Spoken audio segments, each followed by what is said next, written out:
উমরে ফারুক রাদিয়াল্লাহু তাআলা আনহু পবিত্র ঈদের দিনে সকাল বেলায় আপনার মসজিদে নববীর আপনার সিঁড়িতে বসে ডুকরে ডুকরে কান্না করছে, দুই চোখ দিয়ে আপনার পানি বয়ে যাচ্ছে। সাহাবীরা বলে, ওমর আজকে তোমার চোখে কেন পানি? আজকে তো আনন্দের দিন, খুশির দিন, আজকে তোমার চোখে কেন পানি? তুমি কেন কান্না করো? ওমর ফারুক রাদিয়াল্লাহু তাআলা আনহু বলে, শোনো রে, আজকে খুশির দিন, আনন্দের দিন, এটা ঠিকই, কিন্তু আমার মনে খুশি আসে না, আনন্দ আমার হয় না। সকল সাহাবীরা বলল, মা আজকে রাজত্ব তোমার হাতে, টাকা পয়সা সোনা দানা মণি মুক্তার কোনো অভাব নাই। আজকে এক মাস রোজা করেছো, আজকে এক মাস তারাবি পড়েছো, আজকে ইবাদতের তোমার কোনো কমতি নাই। আল্লাহ রাসূল সাল্লাল্লাহু তাআলা আলাইহি ওয়াসাল্লাম জগতের মধ্যে তোমাকে জান্নাতের সার্টিফিকেট দিয়ে গেছে, তবুও তুমি কান্নায় ভেঙে পড়েছো, কারণটা কি? ওমর বলতেছে, শোনো রে, আমি নিজেকে মনে করছি কান্না করব না, চোখ দিয়ে পানি আনবো না, তবুও যেন অটোমেটিক কান্না চলে আসে। বলে কেন? বলে এই জন্য কান্নায় আসে যে আমি যে এক মাস রোজা রাখলাম, এক মাস তারাবি পড়লাম, এই রোজা তারাবি আমার আল্লাহর দরবারে কবুল হয়েছে কিনা, এই জন্য আমি কান্না করি। জোরে বলেন সুবহানাল্লাহ।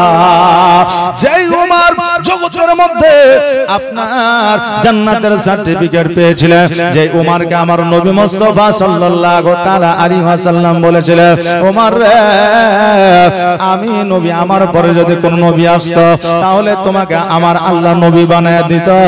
নবী যেহেতু আসবে না, সেহেতু তুমি নবী আর হতে পারবে না, কিন্তু তুমি খলিফায়ে রাশিদিন হবে। জোরে বলেন সুবহানাল্লাহ। ওই ওমর যদি চিন্তায় চিন্তিত হয়, কান্না করে, দুই চোখ দিয়ে পানি ছেড়ে দেয়, আল্লাহ আমার নামাজ রোজা তোমার দরবারে কবুল হয়েছে কিনা জানি না, এই ভেবে যদি কান্না করে। আজকে আমরা সারা মাসের মধ্যে এক ওয়াক্ত নামাজ পড়ি না, সারা বছরের মধ্যে দুইবার নামাজ পড়ি, ঈদে আর কুরবানিতে। এত গরম কিসের আমাদের? জান্নাতের সার্টিফিকেট পাওয়ার পরেও কান্না করছে যে আমার রোজা নামাজ আল্লাহর দরবারে কবুল হইল কিনা। আর আমরা বুঝলেন মসজিদে যাচ্ছি, আর মসজিদে যাওয়ার পরে বুঝলেন নামাজ টামাজ পড়ছি, আর পড়ার পরে বারান্দায় বসে আজকে আমরা আলাপ আলোচনা শুরু করে দিচ্ছি, কার বেটা কি করলো, কার বেটি কি করলো, ইমাম সাহেব কি হলো, আজকে ও কেন মসজিদে আসেনি, ও মসজিদে আসার পরে বদনাই এইভাবে উজু করবে কেন, ট্যাপের পানি ছেড়ে দিবে কেন, এই সমস্ত আমরা আলোচনায় ব্যতিব্যস্ত হয়ে যাচ্ছি। বেরাদার, আজকে খোদার ঘর মসজিদে গিয়েছেন, খোদার ঘর মসজিদে কোনো দুনিয়াবি আলোচনা চলবে না, খোদার ঘর মসজিদে কোনো গীবত চলবে না, খোদার ঘর মসজিদে কোনো পরনিন্দা চলবে না। শুধু খোদার ঘর মসজিদে নয়, আমার রাসূল বলেছেন সব গুনার ক্ষমা হয়তো আল্লাহ করে দিতে পারে, কিন্তু পরনিন্দা পরচর্চার গুনাহ আমার আল্লাহ কোনোদিন তাকে ক্ষমা করবে না। জোরে বলেন নাউজুবিল্লাহ। তাহলে আমরা এই সমস্ত জিনিসগুলা থেকে বিরত থাকতে পারবো কিনা? জি বলেন না ইনশাআল্লাহ? আওয়াজ দিয়ে বলেন ইনশাআল্লাহ। আমরা এই সমস্ত কাবিরা গুনাহ থেকে যেন বেঁচে থাকতে পারি, আল্লাহ যেন সেই তৌফিক দান করেন। সকলে বলেন আমিন সুম্মা আমিন। বাবাজি ভাইরা, আমি বলতেছিলাম হযরত ওমর ফারুক রাদিয়াল্লাহু তাআলা আনহু দুই চোখের পানি ছেড়ে দিয়ে যখন কান্না করে, আমার দয়ার নবী মায়ার নবী সাল্লাল্লাহু তাআলা আলাইহি ওয়াসাল্লাম সোনার মদিনাতুল মুনাওয়ারা থেকে আওয়াজ দিয়ে বলে, এ ওমর শোনো রে, তুমি কান্না করিও না, কান্না করিও না, এই জন্য কান্না করিও না, আমার আল্লাহ তাবারক তাআলা তোমার রোজা নামাজ কবুল তো দূরের কথা, আজকে আমার আল্লাহ তোমার জন্য জান্নাতে একটা ঘর বানিয়ে দিয়েছে। জোরে বলেন সুবহানাল্লাহ। এ বাবাজি ভাইরা, আমার মায়েরা, আজকে জগতের মধ্যে আমাদের কি করা দরকার? আজকে জগতের মধ্যে আল্লাহ বললেন আমার নিয়ামতের প্রশংসা করো, আমার প্রশংসা করা হবে। আজকে আমরা আল্লাহর উপহার কুরবানির গোশত খেয়ে উঠে হাড় হাড্ডিগুলো ফেলে দিয়ে সাপ দিয়ে হাত দিয়ে উঠে এসে সঙ্গে সঙ্গে আমরা দাঁতে খিলাল নিয়ে বসে পড়ি, কিন্তু আল্লাহর শুকরিয়া একবার আলহামদুলিল্লাহ বলে আদায় করি না। আহারে আল্লাহর বান্দা, আজকে ডাক্তারে তোমাকে ওষুধ দেয়া ভালো করে দিলে, ওই ডাক্তারকে তুমি ধন্যবাদ জানাই আসো। আজকে তোমার যদি কোনো অসুখ বিসুখ হয়ে যায়, একজন যদি ঠেলা গাড়িতে আপনাকে ঠেলে নিয়ে যায়, তাকে আপনি ধন্যবাদ জানিয়ে আসেন। সুস্থ হয়ে গেলে হাসপাতাল থেকে যখন বাড়িতে আসেন, আপনি নার্সকে, আপনার স্টাফকে কিছু, আপনার দক্ষিণা কিছু আপনার বকশিশ দিয়ে আসেন খুশি হয়ে, বলে তুমি এটা দিয়ে মিষ্টি খাইলিও। আজকে জগতের সামান্যতম আপনার একটু কাজ করে দিয়েছে বলে তার উপরে আপনি খুশি হয়ে তাকে আপনি সামান্যতম আপনার কি বলে সুনাম ধন্য পাওয়ার জন্য, হওয়ার জন্য আজকে তাকে কিছু আপনি বকশিশ দিলে।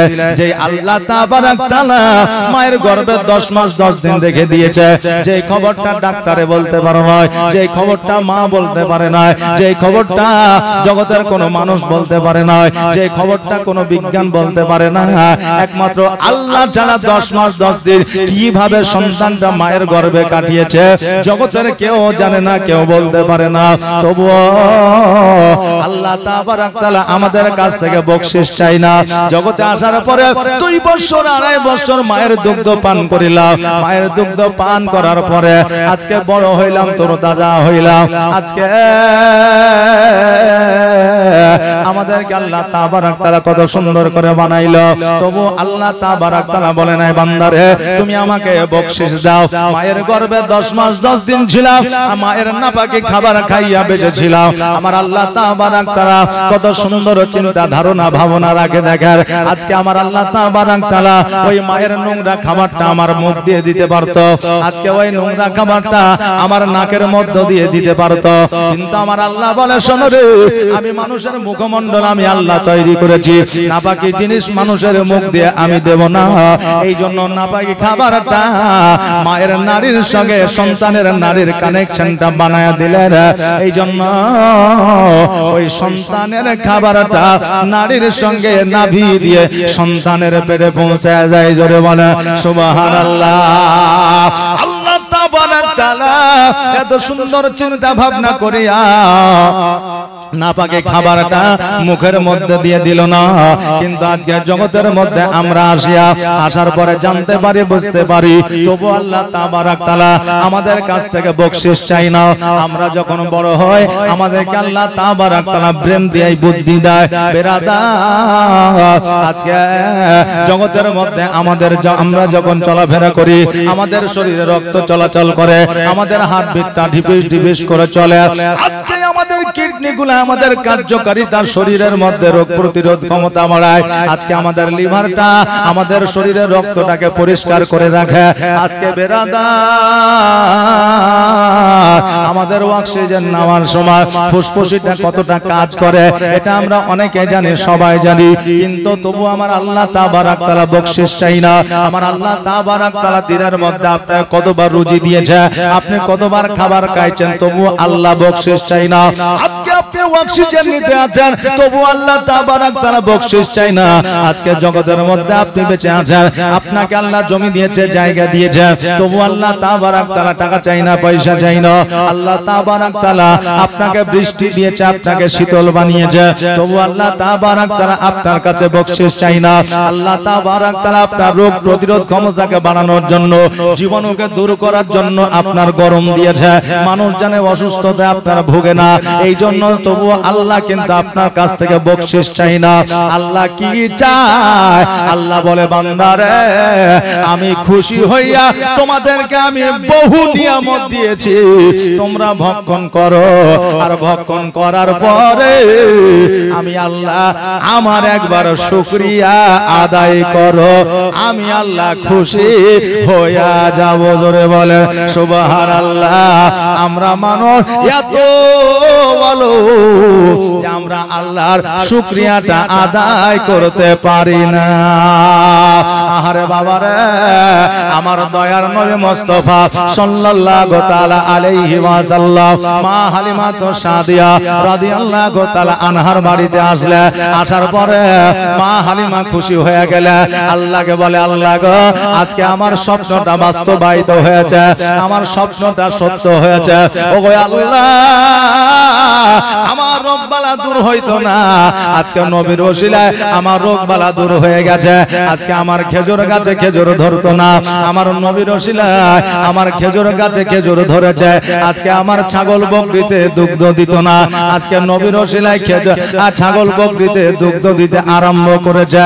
রাত্রি বেলায় আমার হালিমা তো সাদিয়া রাদিয়াল্লাহু তাআলা আনহা যখন আপনার ইস্তেনজার জন্য উঠেছে, ইস্তেনজা মানে হলো প্রস্রাব করার জন্য, পায়খানা করার জন্য, যখন রাত্রি বেলায় উঠেছে দেখছে যেন আমার নবীজির দোলনাটা যেন কে দোলাতেছে, আর আমার নবী আকাশের দিকে তাকায়া মিচকে মিচকে হাসিতেছে, আর কার সঙ্গে যেন কথা বলতে আছে। हम बुलवाएंगे आका मदीना हम भी जाएंगे, हमें बुलवाएंगे आका मदीना हम भी जाएंगे, हमें बुलवाएंगे आका मदीना हम भी जाएंगे, हमको बुलाना या रसूल अल्लाह, हमको बुलाना या रसूल अल्लाह, हमको बुलाना या रसूल अल्लाह, हमको बुलाना या हबीब अल्लाह। अदब से हाथ बांधे उनके रोजे पर खड़े होंगे, अदब से हाथ बांधे उनके रोजे पर खड़े होंगे, तो नगरी जानियों का यो नजारा हम भी देखेंगे, तो नगरी जानियों का यो नजारा हम भी देखेंगे, हमें बुलवाएंगे आका, हमें बुलवाएंगे आका, नजारा हम भी देखेंगे, हमको बुलाना या रसूल अल्लाह, हमको बुलाना या रसूल अल्लाह, हमको बुलाना या रसूल अल्लाह, हमको बुलाना या हबीब अल्लाह।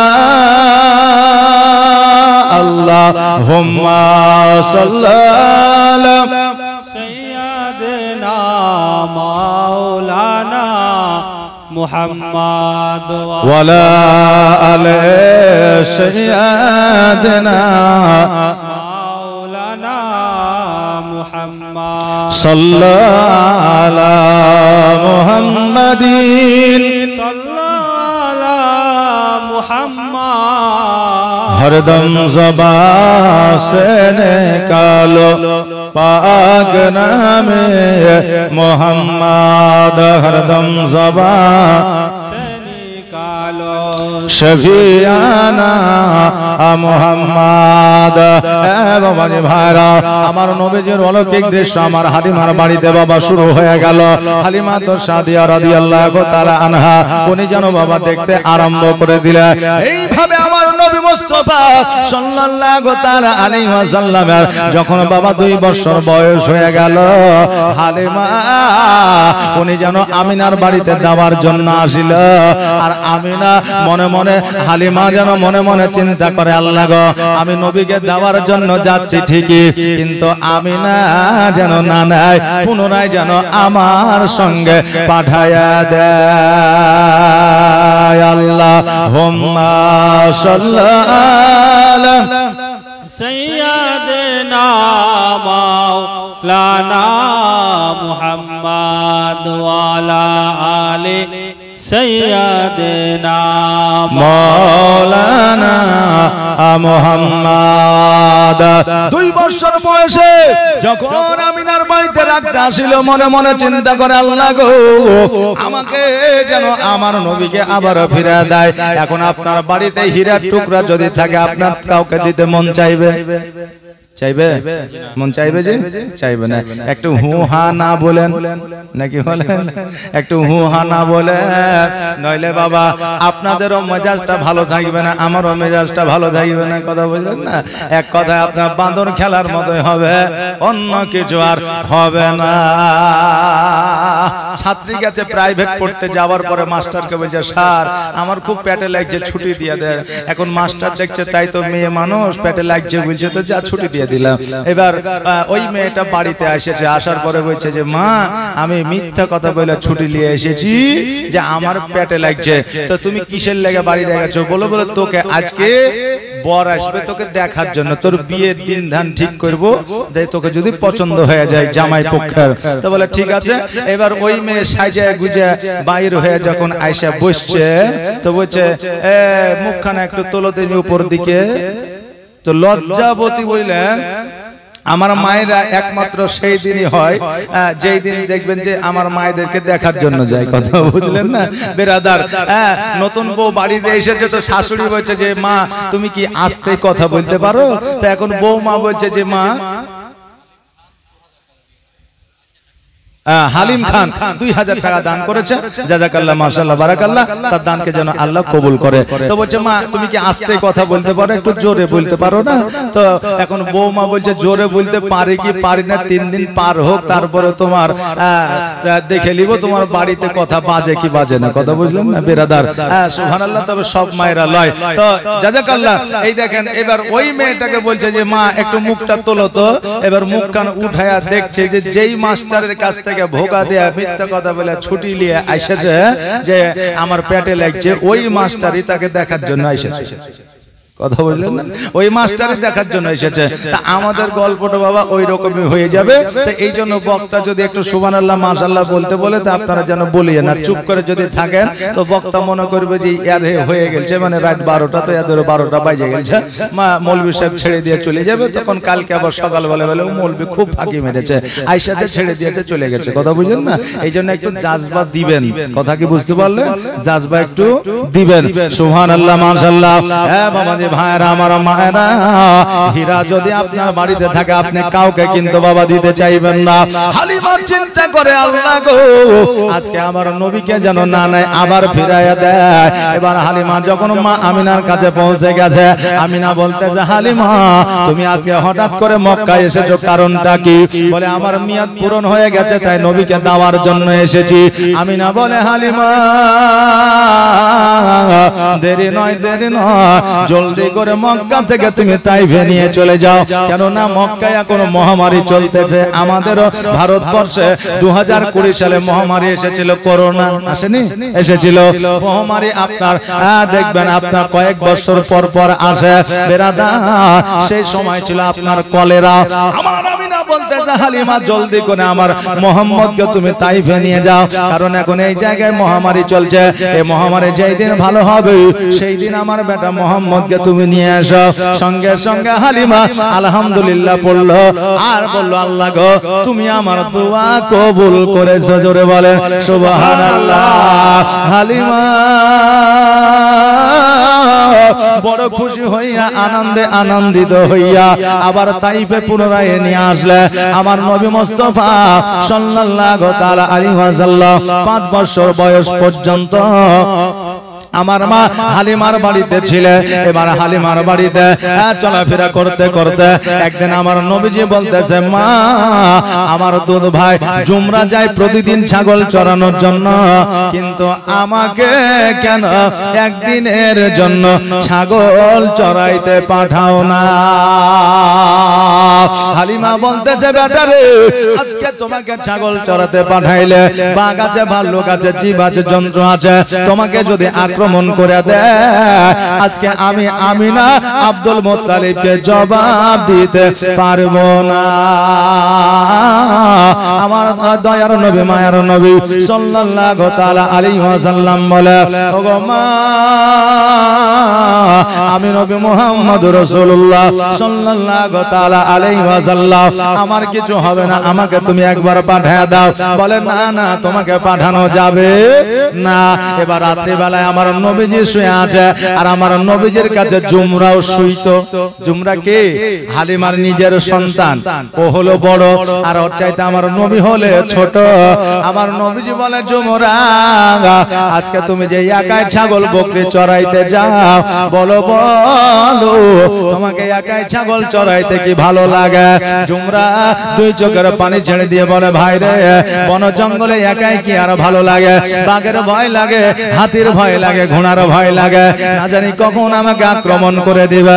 কিন্তু ভাই কিছু করার না, আমাদের মূলত ব্যবসা বিজনেস হলো এই ছাগল বকরি চড়ানো। অতএব ভাই আমাকে একাই ছাগল বকরি চড়ানোর জন্য যাইতে হয়। আমার নবীজি বললে, জুমরা শোনো রে, আজকে তোমাকে একটা যুক্তি দিলাম, প্রসেস দিচ্ছি, এই প্রসেসটা যদি তুমি খাটাও তোমাকে নিশ্চয় নিশ্চয় আমার সঙ্গে ছাগল চড়াইতে পাঠাইবি। বলে কি যুক্তি বলো? বলে সকালবেলা ছাগল চড়াইতে যাইতে হবে না। বলে কেন?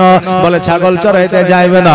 হালিমা যখন বলবে ছাগল চড়াইতে যাও না কেন, তুমি বলবে নবীকে যতক্ষণ পর্যন্ত আমার সঙ্গে ছাগল চড়াইতে না পাঠাইবা আমি অতক্ষণ পর্যন্ত ছাগল নিয়ে যাব না, কারণ ওটাও তোমার সন্তান, আমিও তোমার সন্তান, আমাকে একাই ছাগল চড়াইতে যাইতে ভালো লাগে না। মুহাম্মদ সাল্লাল্লাহু তাআলা আলাইহি ওয়াসাল্লামকে যদি আমার সঙ্গে না পাঠাও আমি ছাগল লইয়া যাব না। দেখবে মা আমাদেরকে পাঠাইয়া দিবি। নবী আমার যুক্তি দিয়ে দিলেন। কি যুক্তি? যে তুমি বলে দিবে যে আমার নবীকে ছাগল চড়াইতে না পাঠাইলে আমি ছাগল চড়াইতে যাব না, এটা তুমি বলে দিবে। সুবহানাল্লাহ, মাশাআল্লাহ। তো এবার বুঝলেন, আমার নবী মুস্তাফা সাল্লাল্লাহু আলাইহি ওয়াসাল্লাম এই কথা যখন শিখাইলেন, সকালবেলাতে চুপ করে বসে আছে। কোথায় বসে আছে? চুপ করে চালিতে বসে আছে। হালিমা বলতে যে কি ব্যাপার বেটা, সকাল হয়ে গেল, তুমি ছাগল নিয়ে গেলে না কেন? বলে, মা আমি তো প্রতিদিন একাই ছাগল চড়াইতে যাই, তো আজকে নবী মুস্তাফাকে যদি ছাগল চড়াইতে না পাঠাও তাহলে আমি কিন্তু ছাগল নিয়ে যাব না। তা হালিমা মনে মনে ভাবছে, কালকে নবী মুস্তাফা বলতেছিল ছাগল চড়ানোর কথা, আজকে সকালবেলায় আবার বলছে জুমরা, তার মানে এরা দোনো ভাই রাত্রিবেলায় যুক্তি পরামর্শ করে নিয়েছে। আর যুক্তি পরামর্শ যদি না করতো তাহলে এই কথা কিন্তু তার মুখ দিয়ে বেরোতো না, মানে দুজনের মুখেই একই কথা। তো এখন দেখা যাচ্ছে যে যদি মোহাম্মদকে ছাগল চড়াইতে না পাঠাই জুমরার সঙ্গে, তাহলে কিন্তু আমার ছাগল বকরি আর চড়াইতে যাবে না। বলে জুমরা, বলে কি মা? বলে মোহাম্মদকে যে ছাগল চড়াইতে নিয়ে যাবা, তো তাকে যদি খিদে লাগে তো কি খাওয়াবা?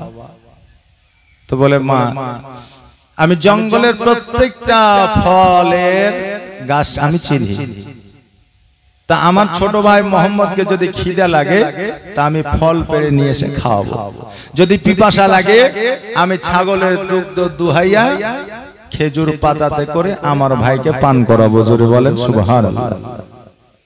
হালিমা বললেন যে ঠিক আছে, তবে একটা কথা মাথায় রাখিও, তুমি জঙ্গলের প্রত্যেকটা রাস্তা চেনো কিন্তু নবী চেনে না, এই জন্য ছাগল বকরি যাবে যাক, আমার মোহাম্মদকে সবসময় দেখে শুনে রাখিও, কোন জীব জন্তুতে যেন আক্রমণ করতে না পারে। যখনই বাবা অর্ডারটা দিয়ে দিয়েছে অমনি বাবা জুমরা যেন খুশি হয়ে গেছে। আর জুমরা যেমন খুশি হয়েছে, আমার নবী মুস্তাফা সাল্লাল্লাহু তাআলা আলাইহি ওয়াসাল্লামকে এসে খবরটা দিয়ে দিয়েছে। যেমনই খবরটা দেওয়া অমনি যেন আমার নবীজি খুশি হয়ে যায়। বলে, ভাই রে আর দেরি নয়, দেরি নয়, চলো চলো জলদি করে যা। আর জলদি করে যাওয়ার পরে আমরা বন জঙ্গলে ছাগলগুলো ছেড়ে দিয়ে আমরা খেলা খেলাধুলায় মত্ত হয়ে যায়। ও বাবাজি ভাইরা, এবার ছাগল বকরি গুলোকে লইয়া যখন বাবা বন জঙ্গলের মধ্যে পৌঁছে গিয়েছে, আর যেমনই বন জঙ্গলে পৌঁছে যাওয়া অমনি যেন বাঘ ভাল্লুক হাতি ঘোড়া শিয়াল কুকুর সবাই যেন আমার নবীজিকে গোল করে ঘেরাও করে নিয়েছে। জুমরা বলে আল্লাহ গো, আজকে প্রথম দিন নবী মুস্তাফাকে জঙ্গলে নিয়ে আসলাম, আর হয়তো বাড়ি ফিরিয়ে নিয়ে যেতে পারবো না। এতগুলো যন্ত্র যখন আমার নবীকে গোল করে ঘেরাও করেছে, তখন নবীকে আর বাঁচানো সম্ভব নয়। চোখটাকে যেন বাবা বন্ধ করে নিয়েছে। দেখবেন মোহাম্মদ যখন চোখের সম্মুখে, তখন বাবা চোখ কিন্তু কেউ খুলে রাখতে পারে না, পারে না, সেকেন্ডের মধ্যে চোখটা বন্ধ হয়ে যায়। এবার বাবা জুমরা যেন চোখটা বন্ধ হয়ে গেছে, যেমনই চোখটা বন্ধ হয়ে যাওয়া, এবার ওই পশুদের কিচির মিচির আওয়াজটা যেন বন্ধ হয়ে গেছে। এবার চিন্তা করে আমার ভাই মোহাম্মদকে নাকি খেয়ে ফেললো নাকি।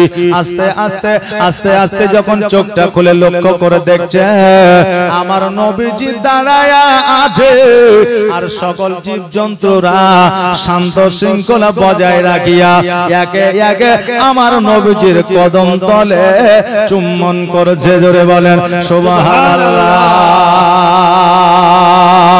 আল্লাহর নবী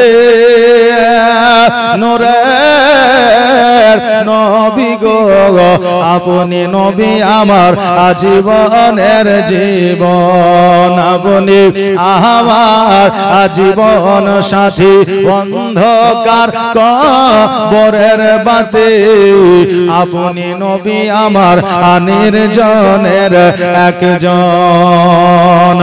আল্লাহর নবী নূরের নবী গো, আপনি নবী আমার আজীবনের জীবন, আপনি আমার আজীবন সাথী, অন্ধকার কবরের বাতি, আপনি নবী আমার নির্জনের একজন।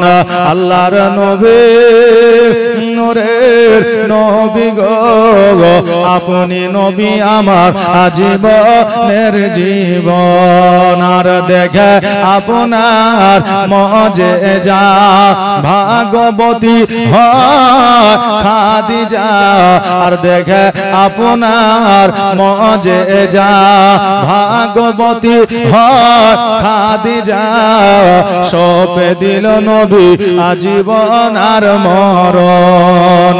আল্লাহর নবী নূরের নবী গো, আপনি নবী আমার আজীবনের জীবন, আপনি আমার আজীবন সাথী, অন্ধকার কবরের বাতি, আপনি নবী আমার নির্জনের একজন। আল্লাহর নবী নূরের নবী গো, আপনি নবী আমার আজীবনের জীবন। বাবাজি ভাইরা, আমার নবী মুস্তাফা সাল্লাল্লাহু তাআলা আলাইহি ওয়াসাল্লাম কদমে চুম্বন করা দেখে জুমরা যেন বাবা হতভম্ব হয়ে গেল, অবাক হয়ে গেল। কারণ একটা মানুষকে যদি বাঘে এসে চুম্বন করে আমরা অবাক হব কি হব না? আজকে বাঘে ভাল্লুকে পায়ে চুম্বন করা তো দূরের কথা, একটা বিদেশি মানুষ যখন বাবা এই বছরে হজে যাওয়ার জন্য রেডি হইয়া এয়ারপোর্টে যখন হাজির হয়ে গিয়েছিল, একবার নয় দুইবার নয় তিনবার প্লেন উড়ে মধ্য রাস্তা পর্যন্ত চলে গিয়েছিল, কিন্তু ওই প্লেনটা আবার ফিরে এসেছিল। এবার ফিরে আসার পরে তিনবার ঠিক করার পরে ঘুরে গিয়েছিল, কিন্তু মধ্য রাস্তায় খারাপ হয়ে গিয়েছিল। এবার যারা পাইলট ছিল, যারা জাহাজ উড়ায়, যারা জাহাজের আপনার ড্রাইভার, তারা বলেছিল একজন বান্দা হজের যাত্রী এই জায়গায় দাঁড়িয়ে আছে, ওই বান্দাকে জাহাজের উপরে উঠাও, তাকে যতক্ষণ পর্যন্ত জাহাজে উঠানো না হবে, তাকে যতক্ষণ পর্যন্ত প্লেনে না উঠানো না হবে, ততক্ষণ পর্যন্ত এই প্লেন কিয়ামত পর্যন্ত আরবের মাটিতে পৌঁছাবে না। জোরে বলেন সুবহানাল্লাহ। ওই বান্দা প্লেনটাকে যখন আপনার প্লেনের উপরে উঠিয়ে নেওয়া হলো আর ওই প্লেনটাকে ফিরে আসতে হয় না, আরবের মাটিতে আপনার নেমে গিয়েছিল। আহারে আজকে বর্তমানে 2025 সালের জিলহজ মাসের কথা আপনাদেরকে বলতে আছি বিরাদার। আজকে কত মোবাইলে সেটা ভাইরাল হয়ে গেছে। আজকে সামান্য এই মুমিনতা ক্ষমতা পাওয়ার যদি এত হতে পারে, আমার নবীর পাওয়ার কত ছিল জোরে বলেন সুবহানাল্লাহ। ওই নবীজি পায়ে চুম্বন দেখিয়া জুমরা যেন অবাক হয়ে গেল। আমার নবীজি বললে, জুমরা রে এই কথা আমার মা হালিমাকে বলিও না, কারণ আমার মা হালিমাকে বলিলে আর আমাকে এই ছাগল চড়াইতে আসতে দিবে না। জুমরা বলল, ভাই তুমি চিন্তা করিও না, টেনশন করিও না, আমি মাকে গিয়ে বলবো না। বাবা যে ভাইরা আমার মায়েরা, এবার বাবা ছাগল চড়া হয়ে গেল। পরের দিন আবার গেল। যখনই আপনারা যায় ছাগল বকরিরা শুধু নয়, বাঘ ভাল্লুক জীবজন্তুরা আমার নবীকে জঙ্গল থেকে আমার নবীজির নুরানিময় চেহারাখানা দর্শন করে। হঠাৎ করে আমার নবীজিকে যেন বাবা জ্বর হয়ে গেল। কি হলো? জ্বর হয়ে গেল। বাবারে তিনটা রোগ হলো আপনার জান্নাতি হওয়ার লক্ষণের রোগ। আমার নবীজির সুন্নাতি রোগ, 1 নম্বর হলো মাথা যন্ত্রণা, 2 নম্বর হলো জ্বর সর্দি, 3 নম্বর হলো পেটে লাগা। জোরে বলেন সুবহানাল্লাহ। এই 3টা রোগের মধ্যে একটা রোগ যার বেশি ঘন ঘন হবে, জানতে হবে জান্নাতি হওয়ার লক্ষ্য। বাবাজি ভাইরা, ওগো আমার মায়েরা, আমার